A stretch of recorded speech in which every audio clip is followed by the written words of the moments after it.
Bapak Ibu guru penggerak di seluruh Indonesia. Kita jumpa kembali bersama saya Ibu Erin Safiati, CGP Angkatan 8 di SMP Negeri 1 Karadadang Kabupaten Bogor. Kali ini saya tidak sendiri, saya ditemani oleh Ibu Sri Widayati SPD Anandri sebagai selamat siang Ibu. Selamat siang. Sebagai kepala sekolah di SMP Negeri 1 Karadadang.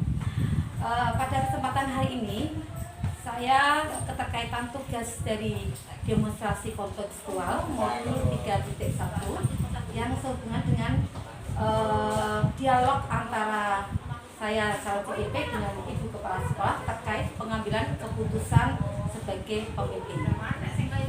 Baik Ibu, Assalamualaikum warahmatullahi wabarakatuh. Waalaikumsalam warahmatullahi wabarakatuh, Bu Erli. Maaf ya Bu, mengganggu waktunya, ini kesibukan dari Ibu. Tidak menjadi apa. Alhamdulillah saat ini saya sedang tidak Ya Bu, ini saya akan mewawancarai Ibu sebagai kepala sekolah terkait dengan pengambilan keputusan kepala sekolah terhadap kasus-kasus yang terjadi di SMP Negeri 1 Karadadang.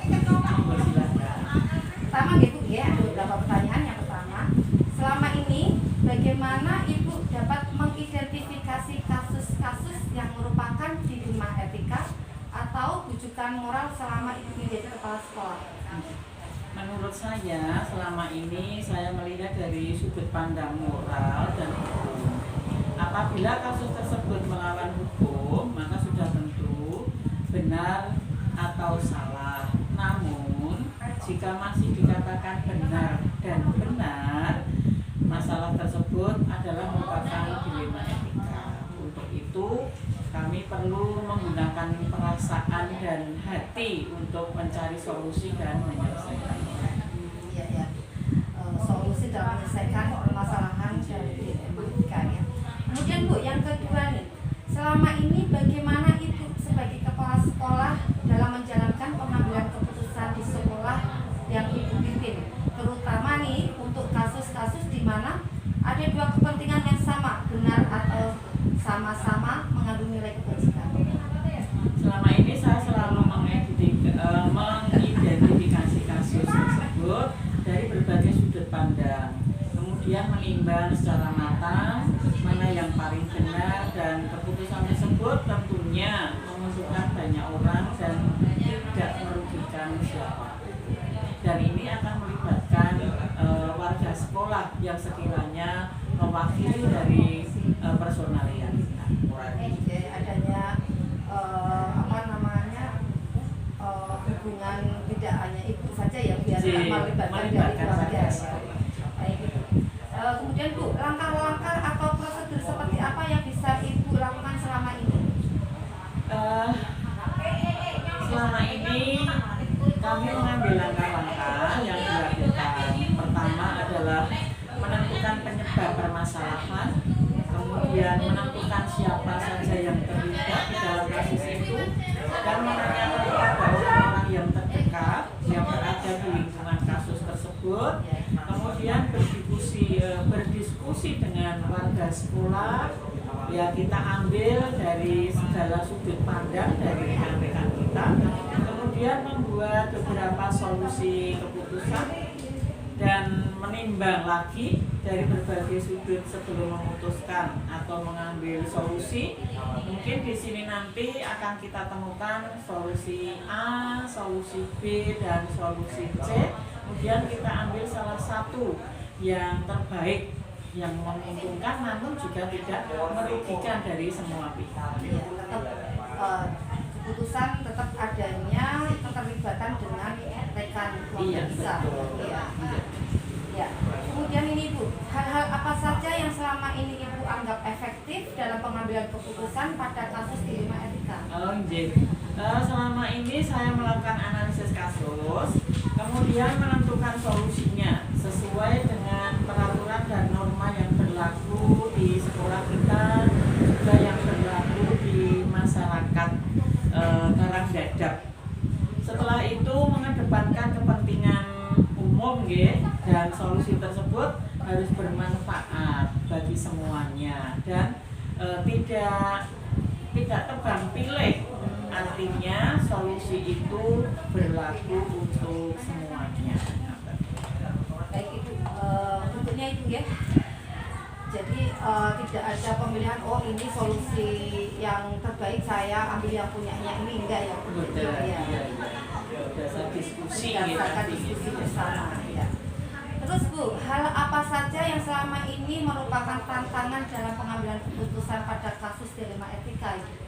Tantangan dalam mengambil keputusan yang pernah kami lakukan adalah mencari keputusan terbaik. Itu adalah hal yang paling sulit karena melibatkan banyak personal dan kami tidak bisa untuk memihak kepada salah satunya. Dan karena keduanya merupakan masalah yang sama-sama benar dalam mengambil keputusan harus menguntungkan kedua belah pihak dan tidak merugikan salah satu pihak. Jadi agar kita ini dituntut dalam hal ini untuk bertindak sebijaksana mungkin untuk semuanya. Ya, yang positif ya Bu ya, jadi tidak merugikan. Berikutnya ini Bu, apakah Ibu memiliki sebuah tata kala atau jadwal tertentu dalam sebuah penyelesaian kasus dilema etika? Apakah Ibu langsung menyelesaikan di tempat atau memilih sebuah jadwal untuk menyelesaikannya? Bentuk atau prosedur seperti apa yang Ibu jalankan? Untuk memutuskan sebuah masalah yang ringan biasanya bisa langsung kita putuskan.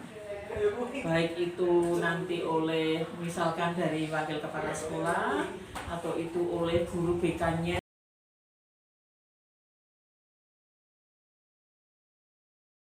Assalamualaikum warahmatullahi wabarakatuh. Selamat siang Bapak Ibu guru penggerak di seluruh Indonesia. Kita berjumpa kembali bersama saya Ibu Elin Sofiati, selaku CGP Angkatan 8 dari SMP Negeri 1 Keadaan Kabupaten Pekalongan. Kali ini saya tidak sendiri, saya ditemani oleh Bapak Kepala Sekolah dari SMP 1 Atap Bisoyi, Bapak Nur Rafiq SPD. Assalamualaikum warahmatullahi wabarakatuh, Bapak Nur Rafiq. Waalaikumsalam, Ibu Elin. Ya, Bapak, ini saya akan menanyakan keterkaitan tentang pengambilan keputusan sebagai pemimpin Bapak. Mohon maaf ya Pak, saya mengganggu waktu Bapak. Bagaimana Pak ya Pak? Betul-betul ini kebetulan saya free. Oh iya, betul Pak. Nah, ini ada beberapa yang ingin saya tanyakan Pak terkaitan dengan pengambilan keputusan sebagai pemimpin. Pada kesempatan hari ini itu keterkaitan dengan tugas saya demonstrasi kontekstual Pak pada modul 3.1. Ya. Nah, yang ingin saya tanyakan nih Pak, sebagai kepala sekolah di SMP 1 Bisoyi, pengambilan keputusan sebagai kepala sekolah terhadap kasus yang terjadi di SMP Satap Bisoyi ya, tak bilang itu apa Pak? Pertanyaan pertama nih Pak, selama ini bagaimana Bapak mengidentifikasi kasus-kasus yang merupakan dilema etika atau bujukan moral selama menjadi kepala sekolah? Baik.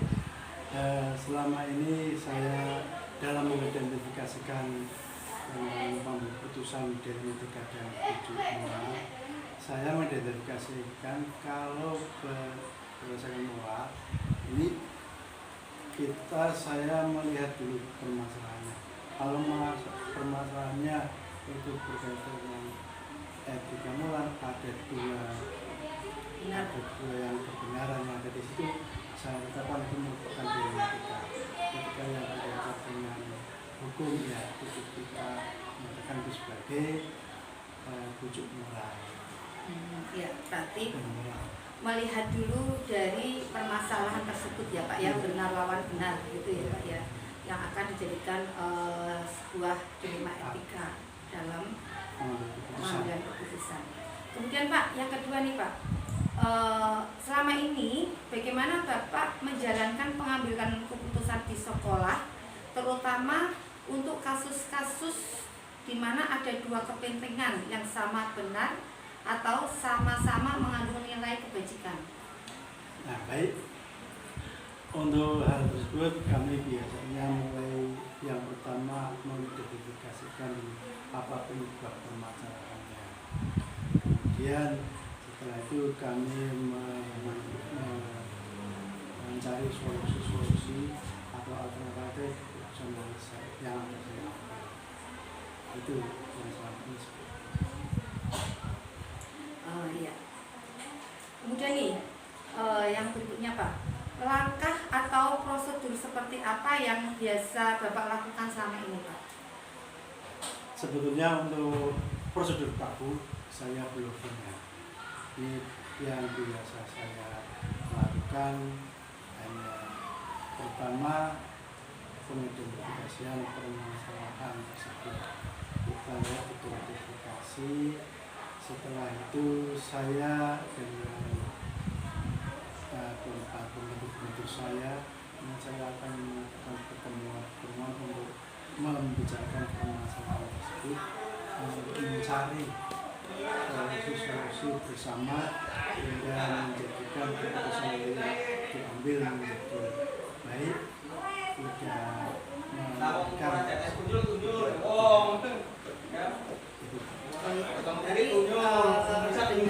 mengatasi masalah tersebut tadi mengajak tim ya Pak ya untuk mencari solusi yang mana bisa terselesaikan keputusan yang terbaik gitu ya Pak ya. Kemudian nih, hal apa saja yang selama ini Bapak anggap efektif dalam pengambilan keputusan pada kasus dilema etika? Yang efektif itu dalam hal ini saya dibantu oleh pembantu saya dalam memikirkan permasalahan etika ini. Saya minta pendapat, minta saran dari berbagai pihak, dan alhamdulillah untuk selama ini bisa berjalan dengan efektif. Di samping dari pembantu juga dari warga sekolah, guru, dan orang tua murid maupun komite itu saya pakai. Berarti melibatkan dari keluarga besar SMP 1 atap. Nah Pak, terus hal-hal apa yang selama ini merupakan tantangan dalam pengambilan keputusan pada kasus dilema etika Pak? Ya, tantangan yang terbesar itu adalah membuat keputusan yang baik, tidak merugikan salah satu pihak. Itu yang karena itu membuat hal yang baik sama-sama baik, tetapi ketika kita memutuskan tidak tepat bersama, nah itu tantangan terbesar itu untuk bagaimana membuat keputusan yang baik dan tidak merugikan Orang lain ya, tidak merugikan orang lain, fokusnya melibatkan banyak personal ya Pak, yang penting tidak ada yang dirugikan dan kebutuhan diambil yang terbaik. Nah baik Pak, nah apakah nih memiliki sebuah tata kelola atau jadwal tertentu dalam sebuah penyelesaian kasus dilema etika Pak? Apakah itu menyelesaikan langsung di tempat atau memiliki sebuah jadwal khusus untuk penyelesaiannya dalam bentuk atau prosedur seperti apa itu yang dijalankan? Ini Pak, berikutnya Pak, hal-hal apa saja yang selama ini merupakan tantangan dalam pengambilan keputusan pada kasus dilema etika? Terima kasih. Tantangannya adalah membuat keputusan yang baik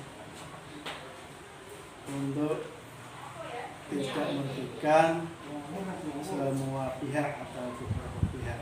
Ini tantangan saya dalam mengambil keputusan yang berkaitan dengan dilema etika itu, yaitu membuat keputusan yang baik dalam artian baik ini tidak daya dirugikan.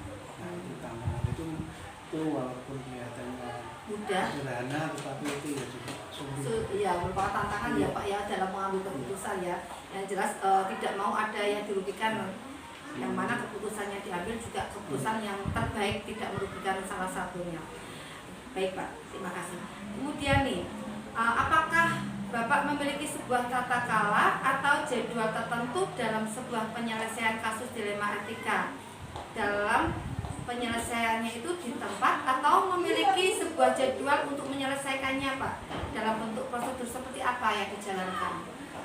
Nah, untuk jadwal pengambilan keputusan saya tidak membuat rinci, tapi itu juga berkaitan dengan bagaimana permasalahannya. Kalau permasalahannya ringan, ya saya putuskan di tempat langsung.